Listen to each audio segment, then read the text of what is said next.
Okay, so the next one we're going to look at is substitution level 2. And whenever you do this assignment on Delta Math, you will see one of these two things.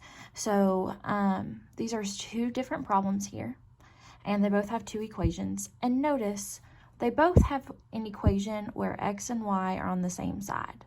So there, x and y are on the same side, and then here, x and y are on the same side. The difference is on that second equation, because on this problem 1, it tells me that x is equal to something, right? X is isolated. It's all by itself. Whereas over here, y is equal to something. Okay, y is the variable that is isolated. So to solve these problems, what you're going to do, you're going to look at the variable that's isolated, and everywhere you see an x, you're going to put 7y instead, because they are the same thing, they equal each other. So everywhere I see an x, I can replace it with 7y.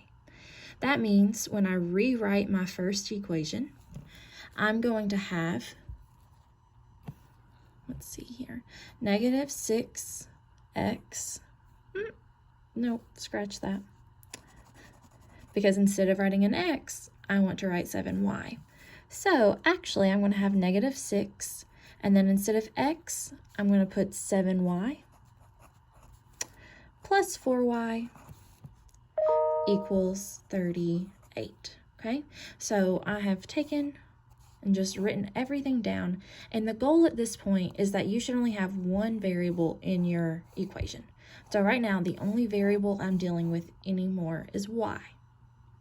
Okay, so that means negative 6 times 7y is going to be negative 42y. Negative 6 times 7 is negative 42y.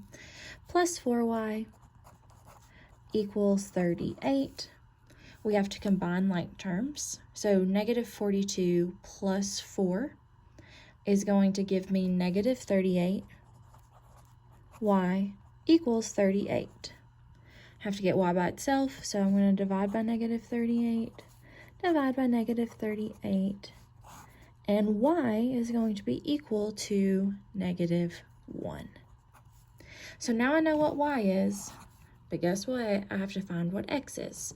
So I'm going to pick one of these equations again, just like we did on substitution level 1, and I'm going to pick the second one because it's easier, it's shorter, and bring that down here.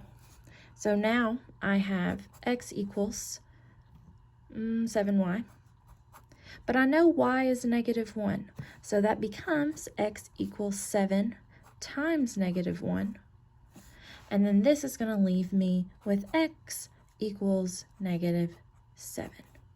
So my final answer for this problem is going to be negative 7 comma negative 1, right?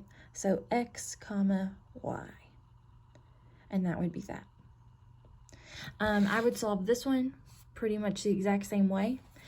So I would take this top equation, and this time, everywhere I see a y, I'm going to write 2x.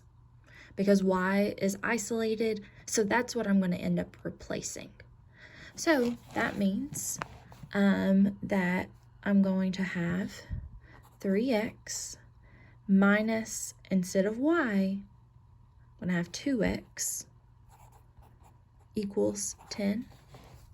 3x minus 2x leaves me with just 1x, so x equals 10. Super short, easy, we like that. Now, I have to figure out what y is. The problem is not complete. So if I bring down that second equation, I've got 2x equals y. Well, we know x is 10, so 2 times 10 equals y, so 20 equals y. And that would make my final answer for this problem 10, 20. Okay, so that is how I would do substitution level 2.